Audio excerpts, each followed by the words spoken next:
Bonsoir à toutes et à tous, heureux de vous retrouver pour la tranche info en direct sur votre antenne Canal 10 Télévision avec au programme de cette soirée Info 10, le journal et régional comme d'habitude qui sera poursuivi par Focus, une heure de débrief sur l'actualité locale et ce soir bien évidemment nous parlerons de l'interview d'Emmanuel Macron d'aujourd'hui. Le président de la République donc a annoncé un couvre-feu en Hexagone, ils se sont visiblement inspirés des mesures qui ont été appliquées ici et en Guyane. Mais pour l'instant, place à l'actu et Elie figure aussi.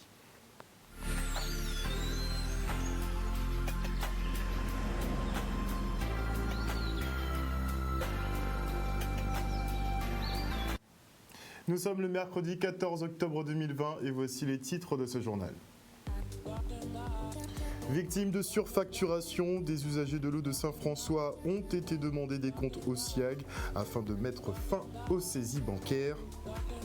Puis nous reviendrons sur la signature de convention entre l'AFD et la ville de Saint-Claude qui bénéficiera de prêts à taux zéro sur des projets en termes de développement durable.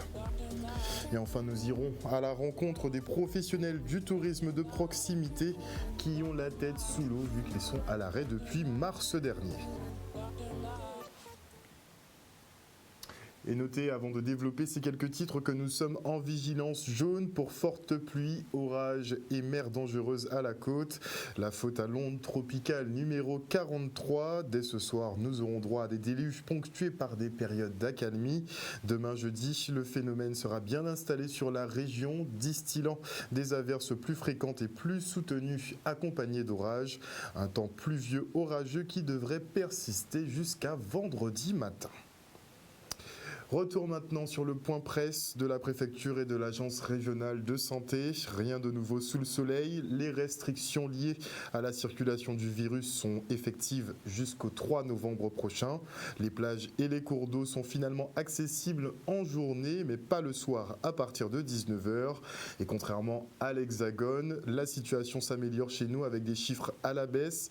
Mais les services de l'État n'entendent pas relâcher la pression pour autant et seront particulièrement véillatif pendant ce week-end d'ailleurs de Toussaint et toute la semaine de Toussaint d'ailleurs puisque les cimetières seront très fréquentés. Il faudra vous préparer à ça. Regardez. Question de comportement jusqu'au 3 novembre, c'est-à-dire en couvrant l'ensemble des vacances scolaires. En revanche, vous l'avez entendu, il y a deux éléments qui vont évoluer, qui sont importants. Pour autant, ce n'est pas l'ouverture complète, c'est l'ouverture des plages dans la journée. Je sais que c'était une contrainte assez forte sur les horaires entre 11h30 et 14h30, donc on va laisser les plages ouvertes. En revanche, vous verrez qu'il est interdit de pique-niquer sur ces plages. Quand je dis plage, c'est évidemment aussi les bords d'eau, les bords de rivières et les plans d'eau. Et puis le deuxième élément, on est en train de travailler cette semaine avec l'objectif d'une ouverture lundi prochain sur les stades notamment ou sur les hippodromes qui devraient être ouverts au public si on arrive à travailler avec les organisateurs sur un protocole strict qui va permettre d'avoir une jauge avec un nombre maximal de spectateurs et puis la conservation d'un siège sur deux et puis un certain nombre d'itinéraires qui seront modifiés pour éviter que les gens ne se croisent. À la fin des vacances, tout le monde le sait ici, on a le week-end de la Toussaint qui est un week-end qui est important pour les familles puisqu'on a l'habitude de s'y retrouver, on a l'habitude d'aller honorer les morts au cimetière.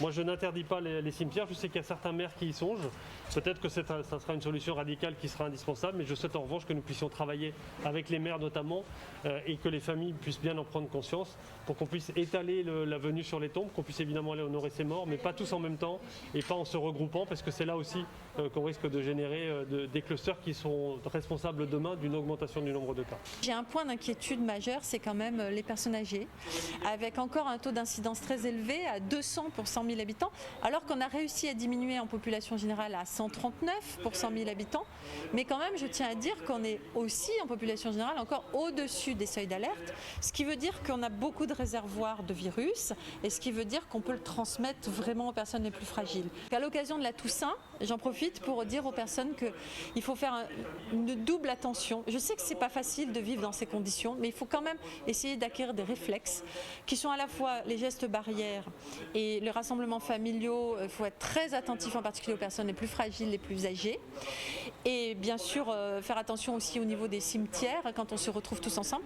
Et la dingue, parce qu'à l'occasion de la Toussaint, on met des pots de fleurs, on met avec des coupelles, on met des vases de fleurs. Et bien sûr, ce sont des gîtes larvaires et on peut attraper la dengue puisqu'on est en pleine épidémie aussi en ce moment. On s'était donné un objectif de diminution, l'objectif est atteint.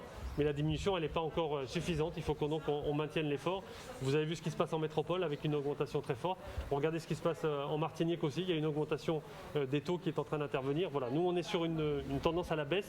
Il faut vraiment qu'on maintienne l'effort pour que cette baisse soit importante. Alors vous savez, on a maintenu les tests des personnes qui souhaitent venir sur nos territoires. On nous a beaucoup interrogés en disant mais pourquoi vous les maintenez puisque la Guadeloupe est en seuil d'alerte maximum alors qu'en métropole ce n'est pas le cas. On a toujours dit qu'on souhaitait le faire parce que notre territoire est plus fragile évidemment et que le fait d'avoir de nombreux cas est très, très risqué pour nous. Et bien aujourd'hui on a eu raison de le faire parce qu'on voit que nous on est en phase descendante là où partout en métropole ils sont en phase ascendante. Paris, évidemment, en particulier, où se rendent beaucoup de Guadeloupéens. Donc, on va surtout maintenir ces tests pour venir. Ça, c'est très, très important. L'ARS justement de Guadeloupe tiendra une conférence ce vendredi et nous attendons de voir effectivement si les mesures ne vont pas évoluer pour notre territoire vers effectivement un couvre-feu également.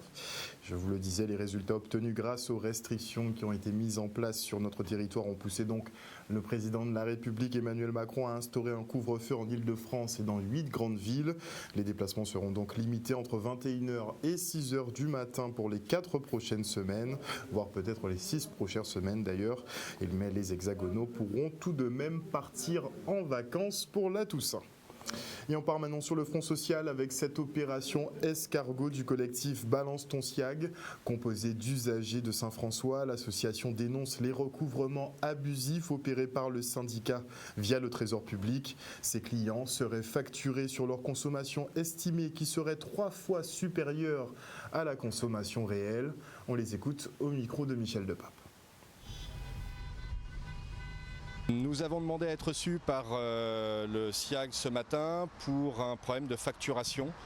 Des factures arrivées début octobre, à payer avant fin septembre directement au service des impôts. Donc les usagers commençaient à avoir un peu peur, surtout que la grosse majorité des factures envoyées étaient des consommations estimées et non relevées, avec des consommations qui avaient doublé voire triplé par rapport à la consommation réelle.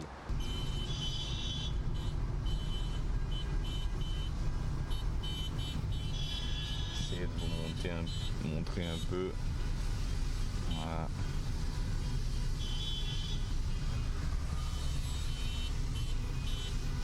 On arrive sur le boulevard de Sainte-Anne. Enfin, on y est.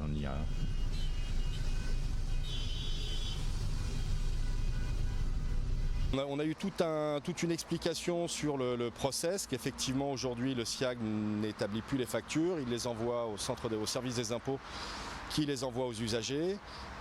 Pour répondre à nos questions, nous avons convenu avec le SIAG de faire le relais avec eux sur les soucis que pouvaient rencontrer les usagers, à savoir les problèmes de surfacturation, de surconsommation. Ils nous ont réaffirmé qu'ils étaient là aussi pour répondre aux usagers, que ce soit physiquement dans les agences dont les adresses sont sur les factures, par téléphone au 59 59 59 et par mail aussi à contact-clientèle@siac.fr. Donc on va, nous, de notre côté, faire une partie du job aussi, à savoir collecter pour ceux qui ne peuvent pas se déplacer ou envoyer ça par mail. On va collecter les factures avec les consommations réelles, avec éventuellement les soucis qui sont liés à des acomptes qui n'ont pas été pris en compte ou des choses facturées comme l'assainissement par exemple, alors que les habitants ne sont pas reliés à l'assainissement collectif. On sait que le SIAG est sur la fin, donc on va essayer d'aider un maximum d'usagers pour la facturation du deuxième trimestre 2020. On va essayer de faire ça très vite et puis on suit de très près ce qui va être mis en place, à savoir la dissolution du SIAG, la structure mise en place en attendant la création du syndicat unique, on l'espère pour 2021. Des mobilisations qui se multiplient ces temps-ci. Après les agents de sûreté de l'aéroport, c'est au tour de ceux de la sûreté du port autonome de se mobiliser. Après 3 semaines de discussion avec leur employeur, aucun accord sur les rémunérations et primes n'a été trouvé. Les frappeurs, comme ils s'appellent, précisent qu'ils ne sont pas syndiqués, mais qu'ils entendent bien faire respecter leurs droits. Et si le port cautionne les agissements de leur directeur, eh bien, ils n'auront d'autre choix que de bloquer la zone de Jarry. On les écoute. Ce qui est passé, c'est que depuis le 22 septembre, nous avons conflit avec l'employeur, c'est M. Gilles Apatou, gérant à Coupa Sécurité. Nous posons pour la plateforme de revendication, qui est Tining. Il était bon en compte, mais c'est un faux rencontre, c'était joué le temps. Il y avait deux mondes, des rachats en responsable, mais en disant qu'il n'y a pas négocié, c'est juste rencontrer, il n'y a pas négocié. Ensuite, ça après. Après, attrapé au téléphone en disant, dit qu'effectivement, on compte, mais c'est un faux rencontre. Il ne peut pas passer quand j'ai des bonus demandes. Mais subtilement, il mettait devant Aïe, prime. Et là, nous avons parti en congé, il a retiré le bonus. Donc, nous avons remis compté, parce qu'on a retrouvé nous, remis compté, et nous avons dit qu'il faut augmenter de 150 €. Donc, jusqu'à maintenant, il a joué le CH, il a joué la montre. Attrapé, mardi passé, ils ont mis une semaine, puis ça peut réunir l'équipage, et qui écrit moi entre lundi et mardi, puis moi, on datait en fait pour échanger, et on n'a pas voyé. On n'a pas attendu mardi, lundi, on n'a pas attendu mardi. Donc du coup, le dit mercredi, nous frapper encore. Et comme nous montons collectif, qui nous c'est les frappeurs, parce que nous ne sommes pas dans le syndicat, nous ne sommes pas faire syndicat. Nous sommes déçus par les syndicalistes, nous sommes déçus par les syndicats. Comme nous ne pouvons pas résister ces syndicalistes-là, nous montons collectif. Et nous c'est les frappeurs. Et son collectif qui amène à durer. Nous ne pouvons pas arrêter, nous ne pouvons pas structurer. Et tout le monde qui est déçu par les syndicats, tout le monde qui a des problèmes, qui a des délégués syndicaux là, pas faire travail là, dans le futur, il peut adhérer à ce mouvement là. Nous bloquons l'accès principal là et nous laissons un accès secondaire pour ça faire contenir entrer et sortir contenir. Mais si nous nous compte qu'effectivement, nous attendons en bout de couloir, que les pas au soutiennent à dans le mouvement pour faire nous, là à présent nous passons à un autre niveau à présent. Là nous barrer Jarry, nous barrer Paula, nous barrer notre champ. Donc nous réactifs, jusqu'à maintenant nous gentils, nous barrer uniquement très principal là, mais faut savoir que nous pouvons lâcher. Et si c'est pour nous barrer Jarry même, nous que faire? Un climat social qui se tend de jour en jour, et entre la récession économique qui nous pend au nez et la crise sanitaire qui n'est pas prête de s'achever, la question de l'insertion des jeunes se pose. Pour Gabriel Foy, président de la Chambre des métiers, il est essentiel que les artisans recrutent et forment nos futurs professionnels, même dans cette période. Ce sera un partenariat gagnant-gagnant qui leur permettra d'avoir une main-d'œuvre très motivée pour un coût réduit. Regardez. Nous martelons tous les jours à ces chefs d'entreprise qu'il faut former, qu'il faut prendre des jeunes en apprentissage pour permettre à la relève et d'avoir des futurs artisans de demain. Donc c'est important pour nous d'être sur le terrain et de véhiculer cette image en disant qu'il faut que les entreprises jouent le jeu pour prendre des jeunes.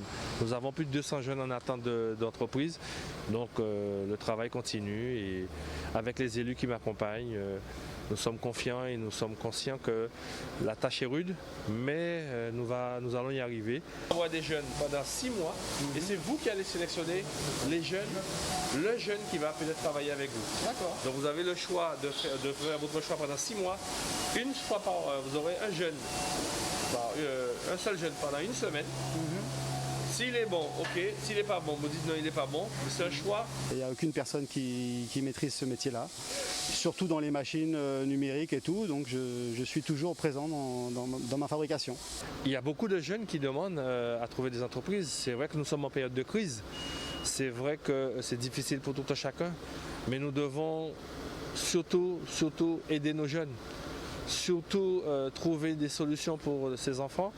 Donc, quoi de mieux d'être sur le terrain et de dire aux entreprises que l'État nous accompagne en aidant des entreprises à prendre les jeunes de 16 à 18 ans à hauteur de 5 000 € et de 18 à 25 ans à hauteur de 8 000 €, le monde artisanal de la commune de Petit-Bot.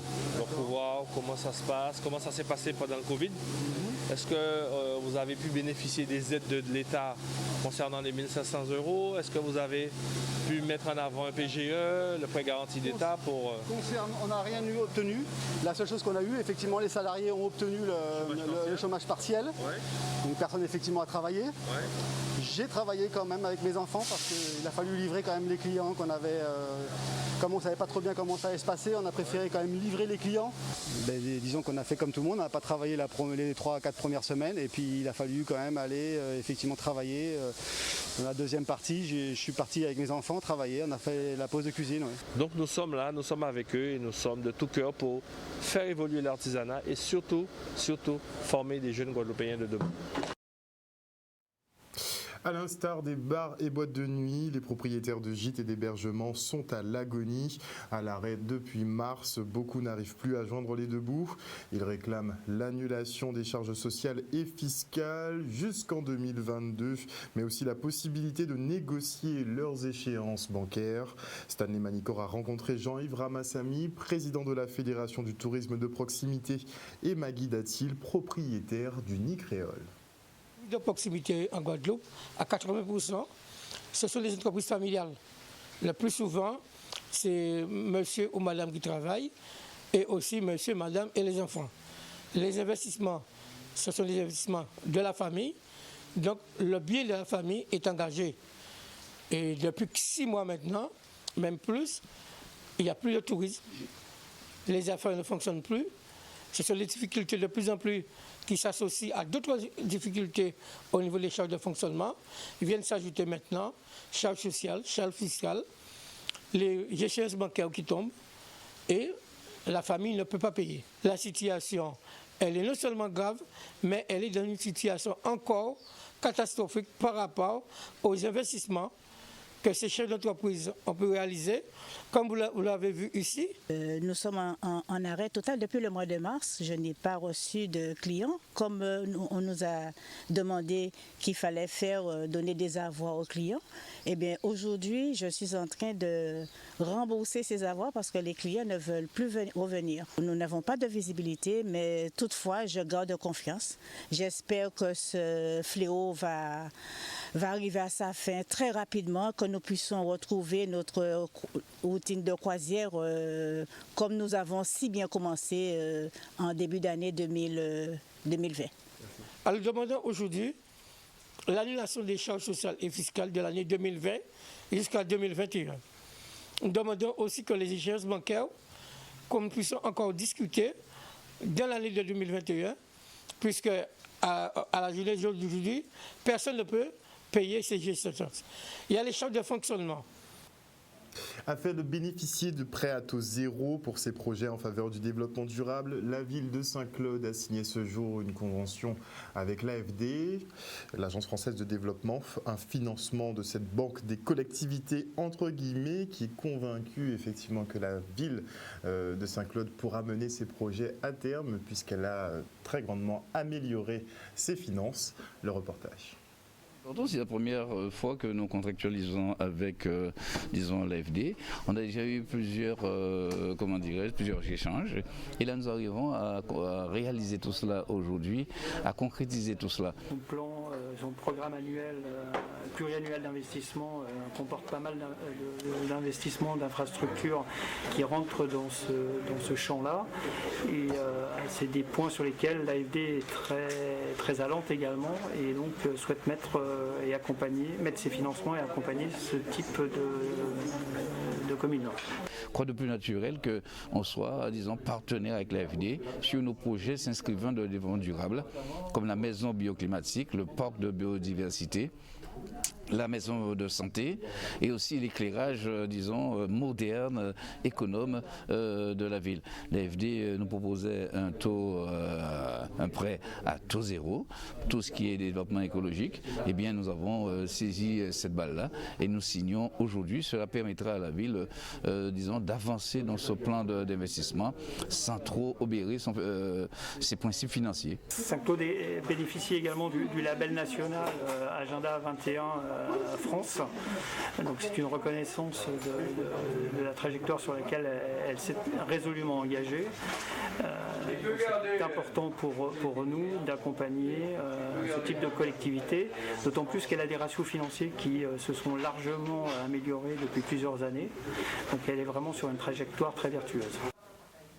Voilà, chers téléspectateurs, nous sommes arrivés au terme de ce journal. N'oubliez pas que nous sommes en vigilance jaune pour fortes pluies, orages et mer dangereuses à la côte. Donc soyez prudents aux abords des cours d'eau, sur les routes, en montagne ou en bordure de mer, histoire que rien ne vous arrive avant ce week-end. En tout cas, passez une excellente soirée à l'écoute des programmes de Canal 10. N'oubliez pas que vous faites l'information que nous diffusons. On se retrouve demain.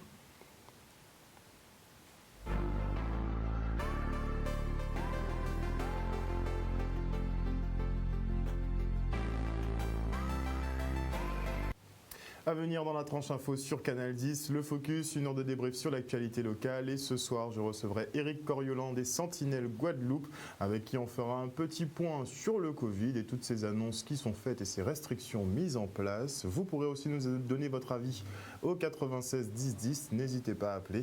Et avant la coupure pub, je dis bonsoir à Odile Zingilet, bonsoir aux réfugiés poétiques, bonsoir à Jimmy, bonsoir à Liliane Campbell, bonsoir à Lydie Ratier, bonsoir à Marie-Hélène Borès, bonsoir à Josiane Jaria, bonsoir à Marie-Ève Hector, bonsoir à qui d'autre, à Sissi Nana Pilouquet, bonsoir à qui d'autre, bonsoir à Tati Véronique, bisous, j'ai en particulier aujourd'hui Tati, bonsoir à qui d'autre, bonsoir à beaucoup de débats, énormément de débats, bonsoir à Lolo en bouteille, bonsoir à Dimitri Gobardan, bonsoir à qui d'autre, j'essaie de faire un maximum, bonsoir à Daniel Verge, bonsoir à tous. Voilà, beaucoup de débats, il faudrait que je vous suive, vraiment.